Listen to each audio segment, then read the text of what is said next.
I used to think the moment you are on God's side, you're automatically victorious. But this scripture gave me a different perspective.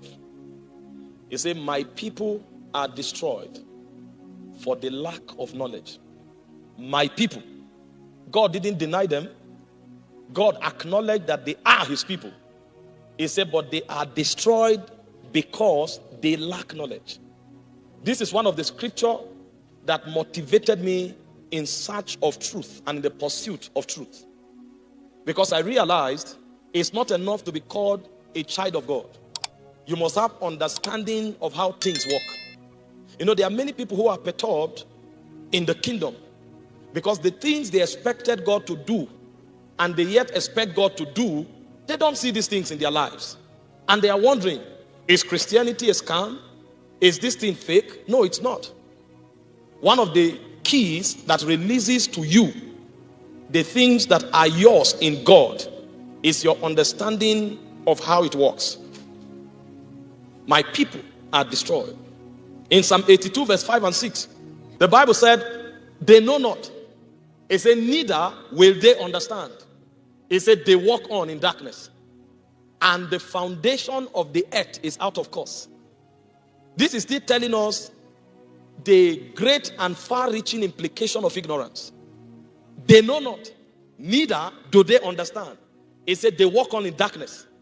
It said, and because they know not, and because they walk on in darkness, it said even the foundation of the earth is out of course. It said, for I have said. That means this knowledge is available.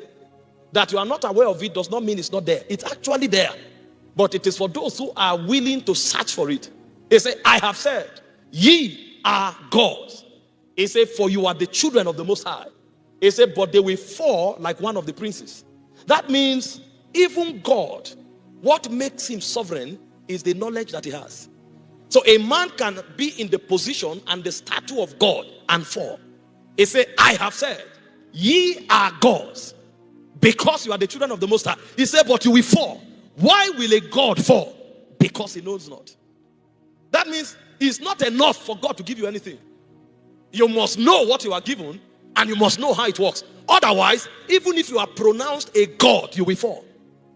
And he said, gods have fallen because they know not.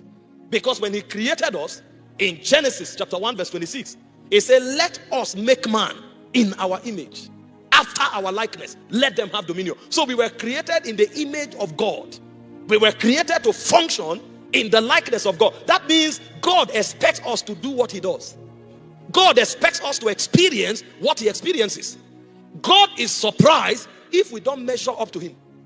A religious man thinks God is in his own class, and he assumes that only God is able to live in a certain way. But God is saying, I created you to function like me.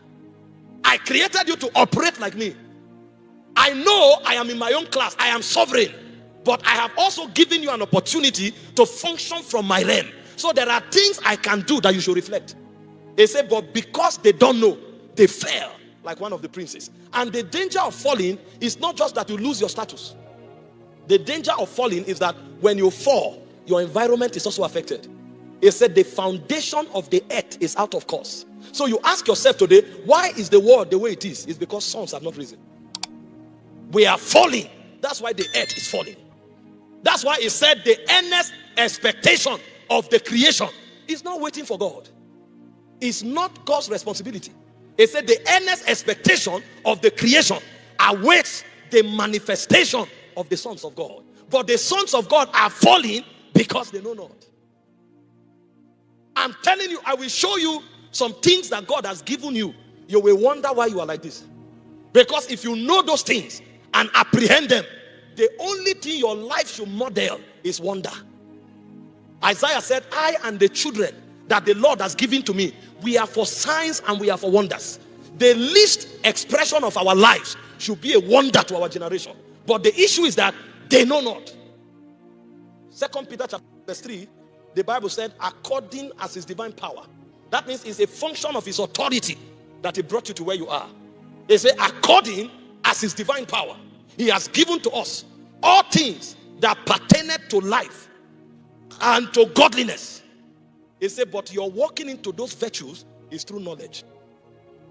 all things that pertains to life and godliness has been made available to you. He said, but you're walking into it is through the knowledge of him that called you to glory and virtue. So if you don't know, you can't have.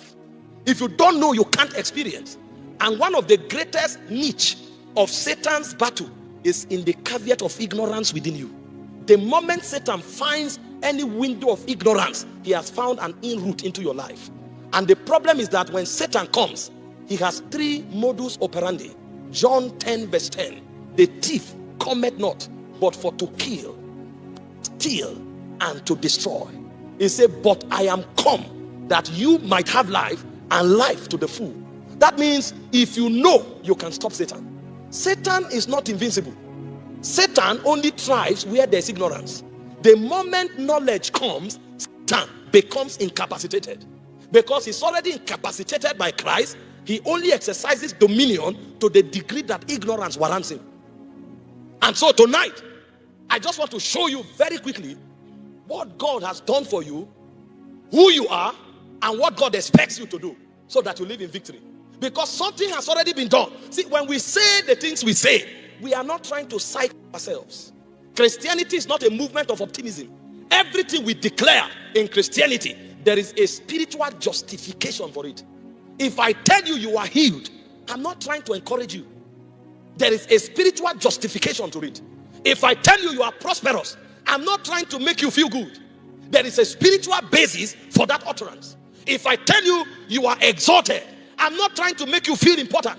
There is a spiritual basis. So the job of the believer is to understand what was done for him. The moment he knows it, then he will now discover who he is. Because you can't know who you are until you know what was done for you. And the moment you know what was done for you, you will know what you ought to do to experience what you need to experience. And so very quickly, what has God done for the believer? I can